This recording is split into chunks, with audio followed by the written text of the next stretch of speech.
sabe o Pablo Marçal? Sim. Um cara das mídias aí. Eles compraram um resort em São Pedro, perto de Sorocaba, ali, não sei a cidade. São Roque. E eu fui com um cliente meu, com o Ricardo que estava na viagem, o Ricardo Sei. da Gênesis. Ele me ligou e falou: o que você está fazendo aí? Eu falei: não estou fazendo nada. Ele falou: então vamos comigo na casa do Pablo Marçal. Eu falei: bom, um convite desse, você para a tua vida e vai, né? Você vai na casa de um cara que é super conhecido e tal, para ir ver. Bom, vou, beleza, tal. Fui lá, montei na caminhonete com o Ricardo, fomos lá em São Roque, chegamos no resort. Tava lá o Pablo Marçal com uns 15 bermudinha. Imagina assim, ó, uma cena de praia. Molecada de bermuda, pulando na piscina, entrando no açude, saindo do açude, pulando na piscina. Eu olhei e falei: cara, que negócio esquisito, essa molecada com esse cara. O Pablo tava na piscina na hora que a gente chegou. Aí ele daí saiu da piscina para dar atenção pro Ricardo, foi mostrar lá a propriedade, a gente andou por lá tudo. Aí sentamos para almoçar, arroz, piqui, frango. Que beleza. O Pablo é do Goiás. Piqui é bom, vou pra A Goiás. molecada moendo na comida, mas moendo na comida. Sentou eu aqui, o Pablo, o Marcos Paulo e o Ricardo. O Marcos Paulo é sócio do Pablo. E aí, conversa daqui, conversa dali. Eu fiz uma pergunta pro Pablo. Na verdade eu fiz duas, mas aqui convém aqui agora é uma. Falei: ô Pablo, esses meninos que tá aí, é seus primos? É parente? Vieram do Goiás? Quem que é essa molecada aí? Ele falou: não, Gil. Com cada um desses caras que tá aí, eu tenho uma empresa. Esse aqui é o primeiro escalão de todos os meus negócios. Isso na época. Aquele cara ali é social media, esse cara aqui é copy, esse cara aqui é gestor de tráfego, esse cara aqui é lançador, esse cara aqui é um especialista. Toda essa galera que tá aqui, eu tenho um negócio com cada um. Eu tenho 51%, eles têm 49%. O controle é meu. Mas quem trabalha são eles. Eu falei: cara, que legal. E aí passou um cara, que era o único que estava trabalhando lá no dia. Passou um cara num trator, roçando o pasto. Ele falou: e aquele cara lá que tá trabalhando lá, ó, aquele cara lá é o José do Egito, que é o Nésio, que é um cara que trabalha com ele até hoje. O dinheiro de todo mundo aqui, quem toma conta é ele. Então a empresa do Zezinho aqui faturou 1 milhão, entra o dinheiro numa conta que ninguém mexe. Nem eu, nem o Zezinho. O Nésio paga tudo que tem que pagar, o que sobra ele manda 51% pro Pablo, 49% pro Zezinho. Ninguém põe a mão no dinheiro para não ter problema. Pegou a senha? Interessante. Pegou? Gostei. Eu voltei de Pablo, eu era sozinho na vida, não ensinava ninguém, não compartilhava o que eu faço. E eu falei: eu vou copiar esse negócio aí. Vou trazer para cá a ideia. E comecei a trazer gente para trabalhar comigo. E alguns viraram sócios. A franquia nasceu nessa época, tal, tentando achar um jeito de fazer a coisa acontecer. Mas chamei o cara que fazia o serviço de administração da minha empresa, que já era terceirizado, o Fernando. Eu falei assim: Fer, eu fui visitar o Pablo, eu vi isso, e eu vou montar uma empresa de fazer gestão financeira para poder pôr essa empresa para fazer a gestão dos meus negócios. Você quer virar meu sócio ou meu concorrente? Ele falou assim: como assim? Eu falei: a gente pega o faturamento que você já tem e ele é seu. O que eu trouxer daqui para frente é nosso. É nosso. E a gente vira sócio. Você virou sócio da gestão também. É. Ele falou: demorou, tá feito. Então, a primeira empresa que nasceu nesse formato foi a empresa de gestão financeira, que é nossa, tá aqui no prédio, na sala aqui no Roma até hoje. Então hoje toma conta de um monte de indústria, um monte de médico, um monte de gente, a parte de gestão, inclusive, da minha empresa. Todas as empresas que eu montei com sócio, a condição para o cara ser meu sócio é o Fernando fazer a administração. Senão eu não quero. Entendi. Então o caixa, faturamento, contas a pagar, contas a receber, salário, é tudo ele que cuida. Tudo ele que cuida. Deu dia 30, fechou o caixa do mês. Dia 5, relatório para mim, relatório para o sócio. Todo mundo concorda? Concorda. Pix. E entra o dinheiro da conta, da operação do Fernando, da contabilidade, da agência que eu tenho lá no Paraná com o Douglas, da agência que eu tenho com a Carol aqui. Vem o dinheiro. Interessante. Então, a gente não tem estresse com dinheiro. Ninguém fala de dinheiro. A gente fala de trabalho. E no dia 5 pega o dinheiro. Interessante isso. É a estrutura do negócio. É. Bem-vindo a mais um Pegos pelo Tráfico, o canal que entrevista empresários, empreendedores, gente que está aqui na Praça Capital ou que de alguma forma passou pela nossa vida. Eu queria te convidar, se você gosta do tema de empreendedorismo, de marketing, se tem um pequeno negócio, a entrar aí na descrição do vídeo. Tem um link de WhatsApp que você clica e escreve "Eu quero". Quando você escrever "Eu quero", alguém da minha equipe vai perguntar para você o teu e-mail. Você manda o e-mail e te dá acesso a um treinamento nosso que ensina você de forma gratuita a colocar a tua empresa no Google e como fazer anúncios dentro do Google para que as pessoas cheguem até o teu negócio. Eu sou o Gil Seridônio, tenho entrevistado amigos aqui e hoje eu tenho a oportunidade de falar com o Marcão da Kiko Sorvetes. Quem é de Campinas e já passou na 13 de maio, com certeza já tomou um sorvete do Marcão. O Marcão é um amigo, foi para Dubai na viagem de empresários lá da igreja e vai contar um pouquinho da história dele hoje. Marcão, e aí, cara? Vendedor de sorvete até chegar lá em Dubai. Conta a tua história pra gente um pouquinho, como é que começou a Kiko Sorvetes, o que te fez ir lá para Dubai, o que você achou do sorvete de lá? Conta a tua história aí. Em primeiro lugar, boa tarde, Gilson. É um prazer estar aqui. Além de você estar fazendo seu trabalho, eu estou aqui, eu vim bater papo com um amigo. É isso aí. A minha história começou com... Vou contar o dia que eu tive falei assim, ó, daqui para frente... Mudou.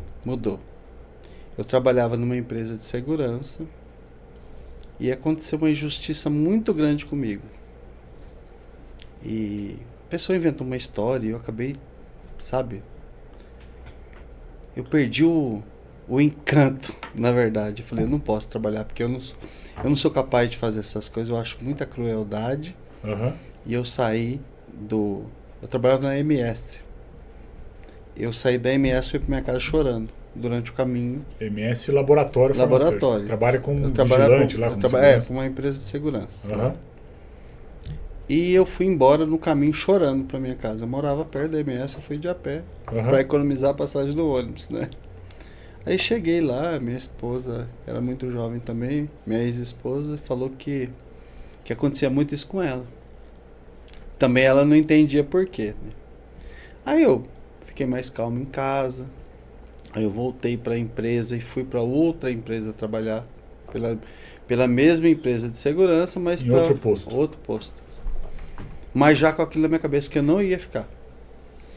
E eu já tinha trabalhado em outra empresa, eu comprei um terreno no bairro que eu estava pensando em construir. E eu coloquei esse terreno à venda.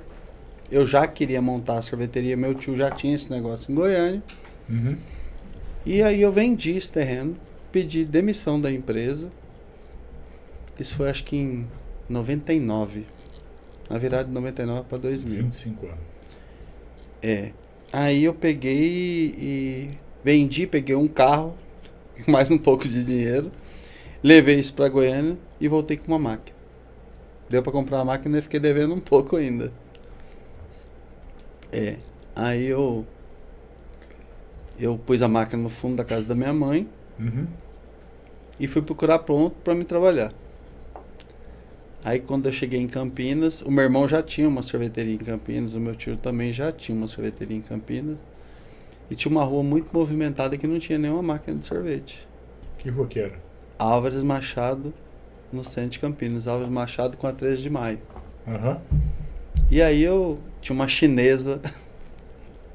Eu perguntei para ela se ela me alugava um 1,5 metro quadrado lá na frente. Ela me alugou por R$750. Isso há 20 e poucos anos atrás. Né?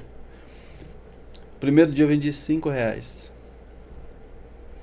No segundo eu vendi 20. Tava muito frio, tava bem complicado. Aí de repente o sol abriu, começou a ficar bom. Eu vendi R$200. Aí ela olhou pra mim e falou assim, o aluguel mês que vem 1.500, tá? China aluguel 1.500 mês que vem. China aluguel 1.500. Eu fiquei super nervoso, mas muito nervoso. Aí eu falei com a minha ex-esposa, ela falou assim, eu vou descer ali embaixo para conversar para ver se eu arrumo o ponto para baixo. E ela foi numa loja de instrumentos musicais, que chama Estrelão CDs. Uhum. E ela conversou, o gerente falou, fala pro seu marido vir aqui. Eu fui lá, o cara me alugou o ponto. Eu tô trabalhando com eles até hoje, tá? Já são 25 anos. Quase 25 anos. Acho que não inteirou ainda, né? 2023 é isso. E comecei a trabalhar ali. A máquina que eu tinha comprado é uma máquina daquelas que... Taylor 712, aquele modelo que tem no McDonald's. Uhum. É uma máquina grandona. E eu comecei a trabalhar e foi... Eu saí do meu emprego, eu ganhava acho que R$700. Eu comecei a vender R$700 no dia. Eu estava muito feliz, super... Falei, nossa, nunca tinha contato com tanto dinheiro no começo, né? Uhum. E de repente a máquina quebrou. Vixe. E aí? E aí eu liguei na empresa. Para consertar a máquina era R$5 mil. Só que era R$5 mil e a máquina tinha que ficar 30 dias em São Paulo. Eu não tinha o dinheiro, ia parar de ganhar o que eu estava ganhando. Devendo aluguel? Devendo aluguel que ia ficar, né? Aí eu fui no Banco Itaú, que eu tinha conta no Banco Itaú. Aí o Banco Itaú falou, nós te emprestamos o dinheiro. Igual a serpente pra Eva. 7,5% ao mês. Come a maçãzinha, come. E eu sempre fui de fazer conta, né? Uhum. Comecei a fazer conta e falei, gente, isso aqui é pegar e morrer, né? Mas se eu pegar e ficar um mês, tranquilo. Certo. Falei, eu pago 7,5% do valor que eu peguei. Eu sei que dava dinheiro, né? Já tinha acostumado com a situação. E aí eu mandei a máquina para São Paulo, paguei os 7,5% e comecei a trabalhar. Só que quando eu comecei a trabalhar, os meses seguintes começou a esfriar. E aí aconteceu uma coisa muito... Isso que eu não esqueço até hoje, eu tenho a obrigação de contar. Eu sempre fui muito observador. Olhar o que está acontecendo em volta, sempre. E aí, tinha um pessoal que eu já tinha feito amizade, tinha uma senhora na frente, que era da Congregação Cristã do Brasil, que ela vinha trabalhar no estilo congregação. Uhum. Tinha um que era da Assembleia de Deus, que vendia queijo. Tinha um rapazinho que ele é católico, que vendia... Estava vendendo guarda-chuva. E ela vendia alface. E eu pensando como que eu ia pagar minhas contas. Aí eu olhei pra ela, ela tava frio, ela fazendo assim com a mão, falou assim, tá começando o frio, a verdura fica bonita, mas ninguém come verdura no inverno, né? O cara do queijo estava lá, tava tudo bem pra ele. O do guarda-chuva tava feliz porque ele tava começando a garoar. E eu vendendo sorvete. Aí eu pensei, falei, eu fiz uma oração ali em pé, no meio da Álvares Machado. Falei, Deus, eu sei que o Senhor fez tudo perfeito. Eu tenho meus financiamento para pagar, minhas dívidas para pagar. Eu sei que vai entrar o inverno agora, vai ser inverno mesmo, porque já tá frio agora, não era nem... Era no começo, né? Não era nem... Era maio, já tava muito frio na época. Eu falei, Deus, eu preciso ganhar dinheiro para me pagar minhas contas. Me ajuda. Eu acabei de orar. A minha esposa na época vinha subir na rua para mim sair pro almoço. Eu desci a rua assim, Álvares Machado, parei na frente de um carrinho de churros. Churros, Marcelo? Churros. Eu vendia só sorvete. Uhum. Aí eu perguntei pro cara assim, falou, isso aí é bom para vender? Ele olhou pra minha cara simplesmente e falou assim, isso aqui é muito bom, a gente vende 1.000 por dia aqui. Uau! Eu falei, nossa, esse negócio é bom. Eu falei, como é que faz? Ele foi me dando tudo, foi falando tudo. Falou assim, isso aqui é farinha, a gente compra farinha, compra isso aqui, faz uma massa ali, o cara fazia ao vivo pra gente olhar ali. Eu continuei descendo a rua. Falei, obrigado, e continuei descendo a rua. Subi a Campos Sales, parei na frente da Casa Variedades, que acho que tem até hoje lá na Campos Sales. um vendedor chamado Ubaldo me atendeu. Falou assim... Eu falei, eu sou o Marcos, não era Kiko ainda, não tinha marca ainda. Eu falei, eu vendo sorvete, eu queria vender churros. Como é que eu faço? Ele falou, eu te vendo esse carrinho aqui completo. Se você vender R$5 de churros por dia, você paga o carrinho. Eu falei, nossa, quanto custa o carrinho? R$1.500. Eu já estava devendo o financiamento da máquina. Aí, fui no meu irmão. Falei, meu irmão é pessimista, ele sempre tem uma... De dar opinião, ele sempre dá uma opinião para baixo. Se você quiser fazer alguma coisa, você não pergunta para ele. Na época era assim, hoje em dia melhorou, né? E aí eu fui no meu irmão, falei, Naldo, eu tô querendo pôr o carrinho de churros. Eu nem terminei de falar. Ele falou, coloca que é um ótimo negócio. Eu falei, adeus. Falei assim, você achou que ele ia gorar? Achei que ele ia gorar. Ele jogou pra cima. Ele jogou pra cima. Só que eu não tinha o dinheiro, né? Aí eu falei com a minha sogra. Ela falou assim, eu vou falar com o seu Isaac. O seu Isaac é um senhor marceneiro. Ele já é falecido já. Eu tinha muito carinho por ele. Ele fazia as rampas quando eu precisava pôr uma máquina na porta do estabelecimento. Ele fazia a rampa, a diferencinha ali para puxar a máquina para fora. E aí ela falou assim, eu falei com ele, ele falou pra você ir lá. Aí eu fui falar com ele. Falei, seu Isaac, você sabe por que eu tô aqui, né? Porque ele tinha um dinheirinho, ele sempre me emprestava, né? Pagava um jurinho, mas é pouquinho que ele cobrava. Ele falou, o que você quer fazer? Eu falei, seu Isaac, quero comprar um carrinho de churros. E eu tô sem o dinheiro porque quebrou a máquina, eu mandei arrumar e tô pagando financiamento, tá? Ele falou, quanto você quer? Eu falei assim, eu preciso de 1.500 pro carrinho, mas vou pedir um pouquinho a mais, se der algum problema eu tenho dinheiro para me pagar, né? Aí eu pedi 3.000. Ele falou assim, eu vou emprestar, mas você sabe por quê? Eu falei, não. Porque o tanto de dívida que você já tem, você quer montar mais um negócio, você nasceu para ser comerciante. Toma, me deu dinheiro, eu fui embora. Foi desse jeito. Devia muito, Marcão. Devia bastante, para mim era muito dinheiro, né? Ganhava R$700 por mês de segurança. Já tinha uma dívida de 7.000, que já tinha virado 10, né? Era muito dinheiro. E tinha mais a dívida da máquina. Aí, nesse período, eu já tinha comprado outra máquina parcelado. Certo. Pagava 1.124 por mês. Você já tinha duas, então? Uma quebrada, que foi pro conserto, voltou, e tinha mais um ponto que eu tinha montado. Aí,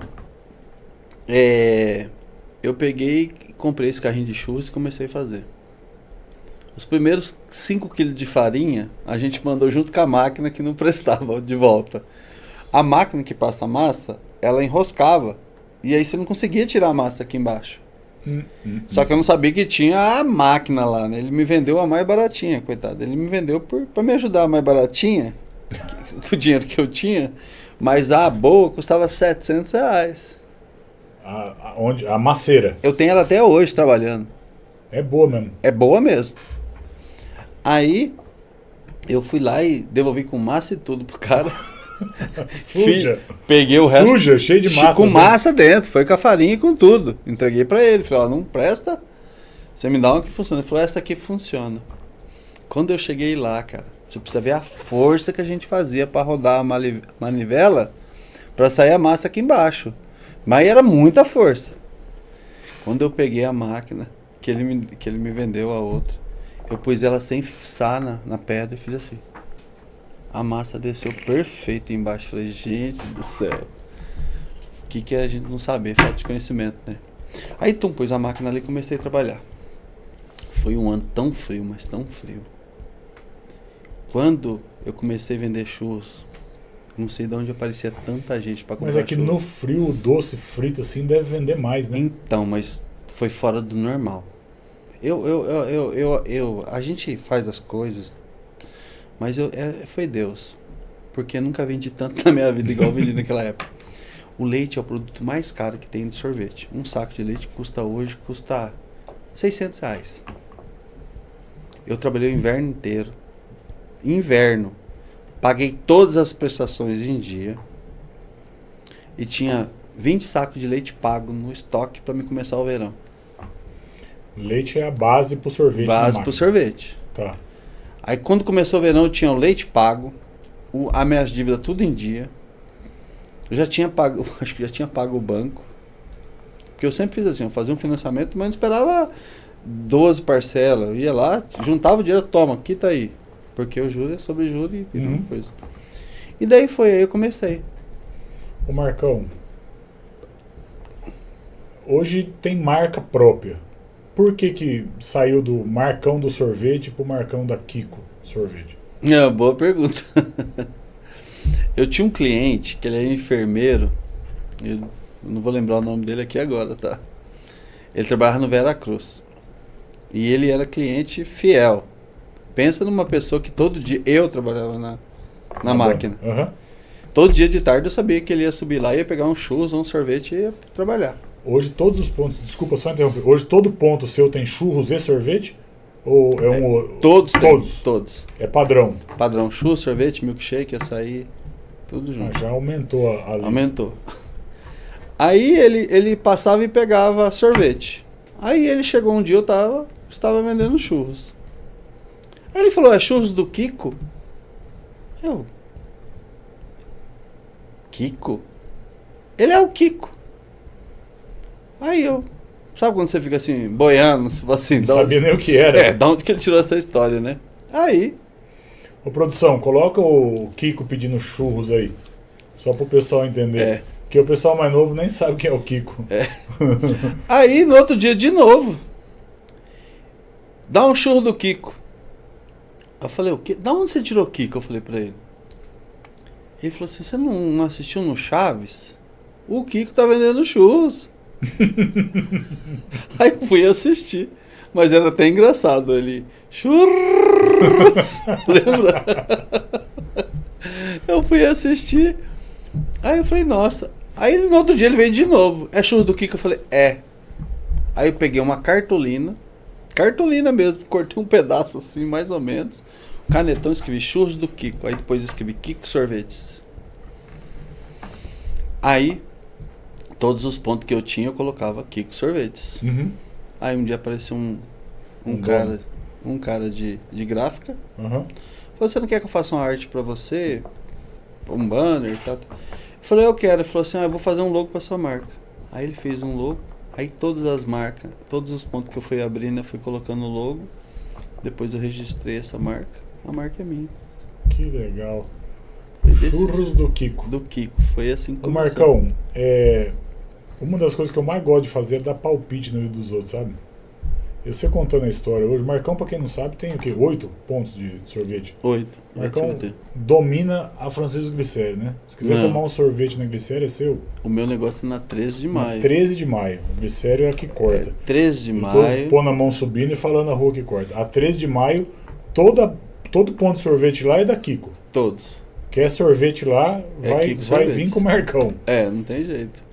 E assim, você nunca pensou em expandir o negócio? Com marca registrada, com modelo de negócio que vende no verão, vende no inverno, jogar isso para frente, aumentar o número de pontos usando outros meios aí? Já pensou nisso?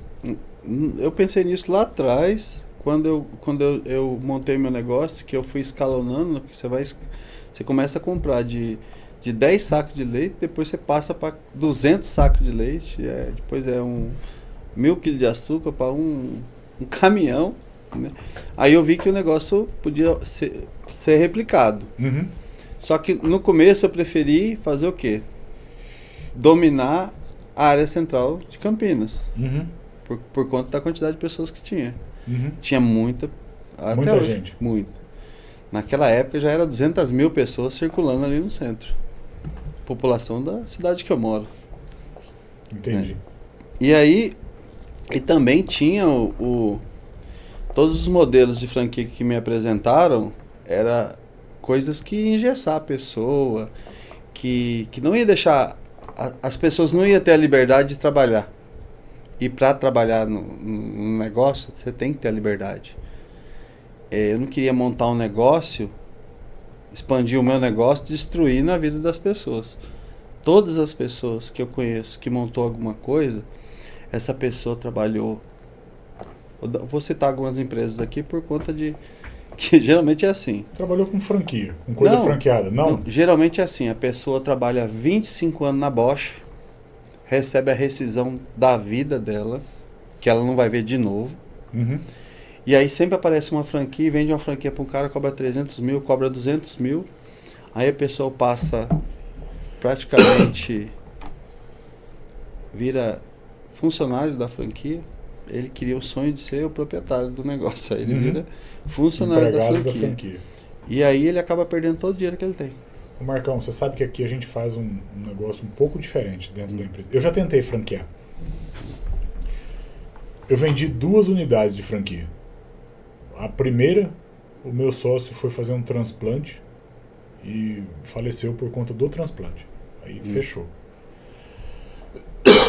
Inclusive a esposa dele presta algum tipo de serviço para mim até hoje. A segunda, quando eu estava assinando o contrato, o cara virou para mim e falou assim, viu, mas depois que eu aprender como é que faz, eu não preciso mais disso aqui, né?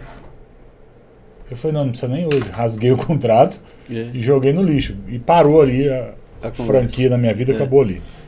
Mas a gente tem um sistema de trabalho aqui em que as pessoas se tornam sócias do negócio na operação do negócio. A estrutura é minha, a forma de fazer é minha, o cliente vem para dentro do negócio por conta da força de venda, mas o operador é sócio na operação lá onde ele está. Não funcionaria isso no seu negócio? Olha, a gente já tava conversando sobre isso, né? Eu acho que é uma possibilidade, sim. Vai depender muito da cabeça da pessoa. Eu acho que o problema com o dinheiro, ele acaba corrompendo as pessoas. As pessoas fazem muitas coisas ruins por conta de dinheiro. Sabe como é que eu resolvi isso aí? Talvez te ajude. Uma vez eu fui na casa, no resort, na verdade. Sabe o Pablo Marçal? Sim. Um cara das mídias aí. Eles compraram um resort em São Pedro, perto de Sorocaba, ali, não sei a cidade. São Roque. E eu fui com um cliente meu, com o Ricardo. O Ricardo que estava na viagem. O Ricardo da Gênesis. Ele me ligou e falou, o que você está fazendo aí? Eu falei, não estou fazendo nada. Ele falou, então vamos comigo na casa do Pablo Marçal. Eu falei, bom, um convite desse, você para a tua vida e vai, né? Você vai na casa de um cara que é super conhecido e tal, para ir ver. Bom, vou, beleza e tal. Fui lá, montei na caminhonete com o Ricardo, fomos lá em São Roque, chegamos no resort. Tava lá o Pablo Marçal com uns 15 bermudinha. Imagina assim, ó, uma cena de praia.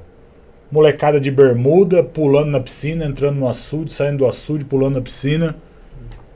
Eu olhei e falei, cara, que negócio esquisito, essa molecada com esse cara. O Pablo tava na piscina na hora que a gente chegou.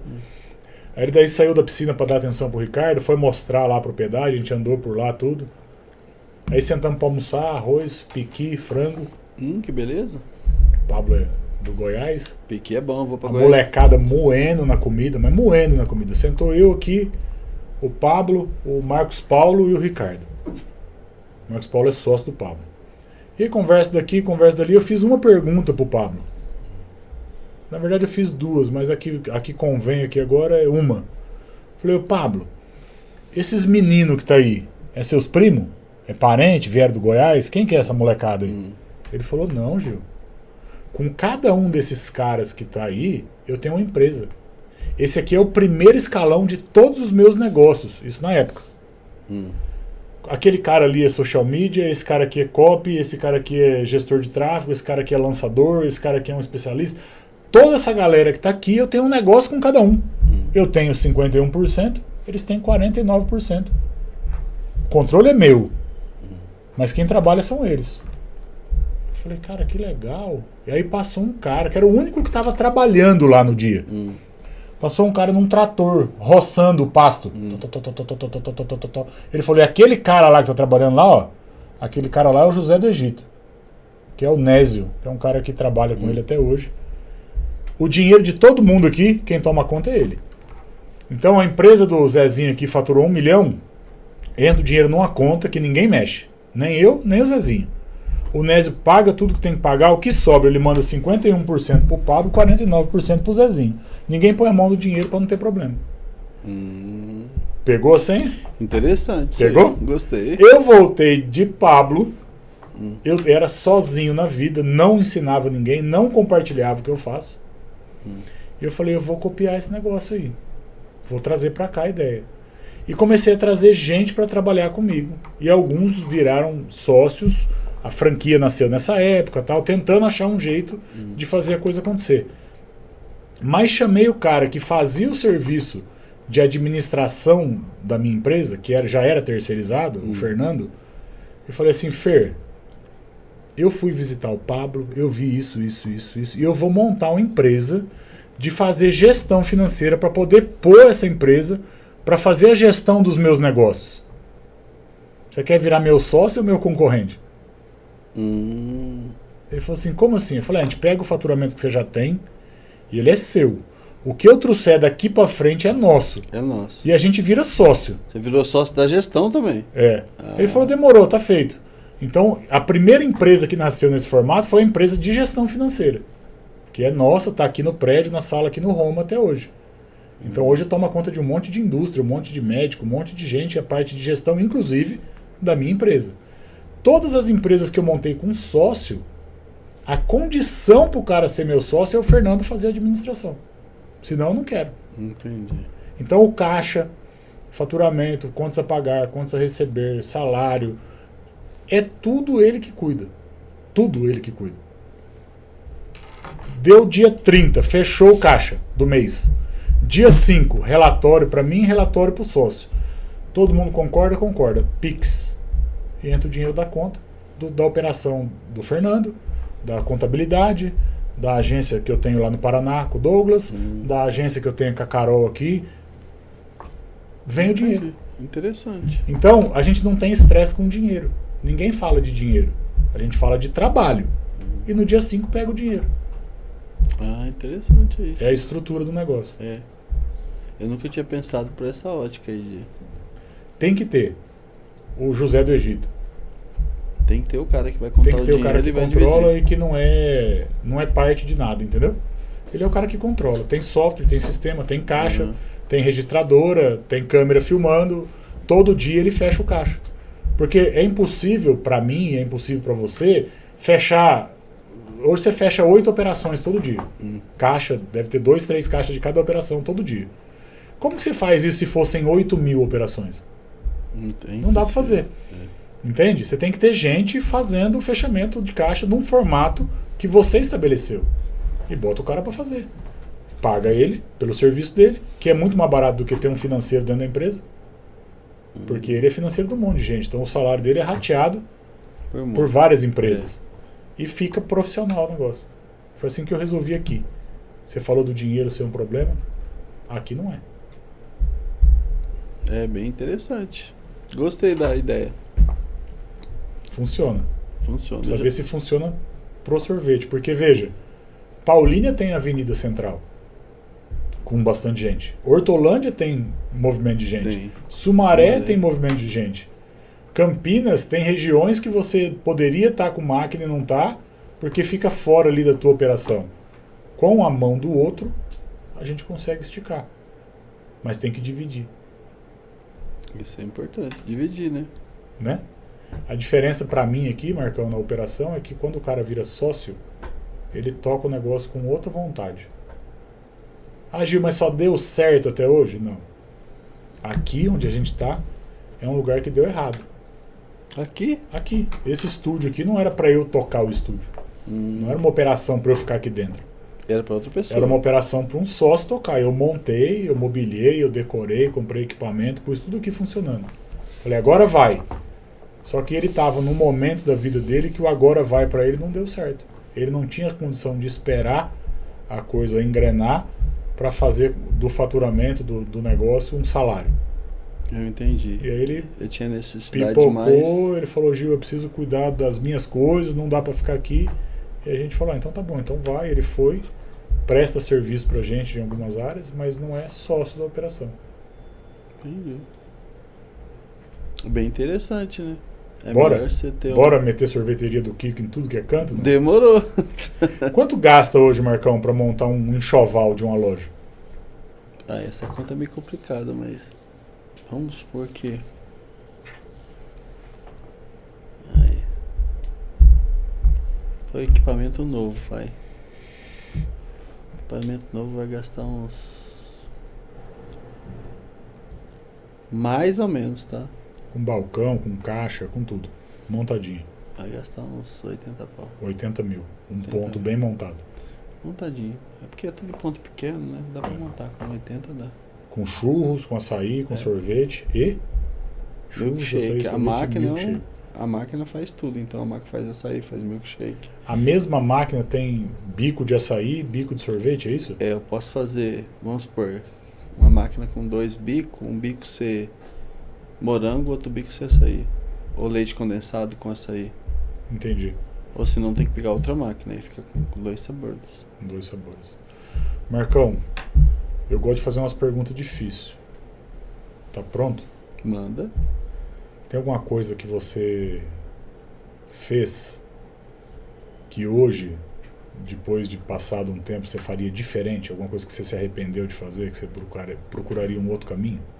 Mas relacionado à empresa? A negócio, a vida pessoal. Vida pessoal é diferente. Hã? Vida pessoal, com certeza, eu faria diferente. O quê? Olha,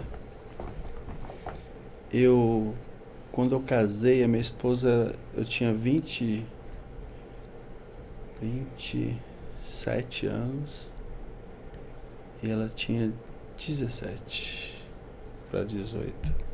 Uau. E a gente se gostava muito, a gente queria ficar junto. Comecei a namorar com ela para me casar com ela. Sim. E a gente teve um filho, que é o Matheus, que você conhece, né? Aham. Depois a gente teve a Aline.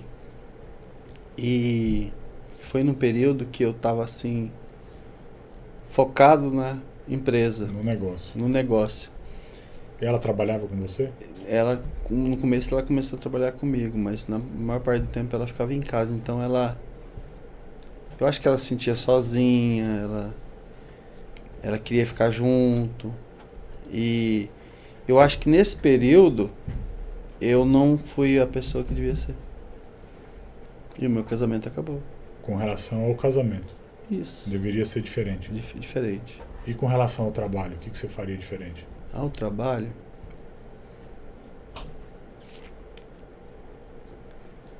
olha, é que eu acho que no começo, quando eu montou a empresa, por conta da minha imaturidade como pessoa mesmo, eu acho que eu teria sido diferente no trato com os funcionários. Eu acho que eu era cobrava demais, Muito sabe? firme. Muito firme. Uhum. Que eu saí do quartel, fiquei 2 anos no quartel, né? Montei a empresa, eu coloquei Chegava o sarrafo em todo mundo. acho que o jeito de falar, eu acho que devia dar uma polidinha mais. Hoje já ajeitou. Hoje é totalmente diferente, né?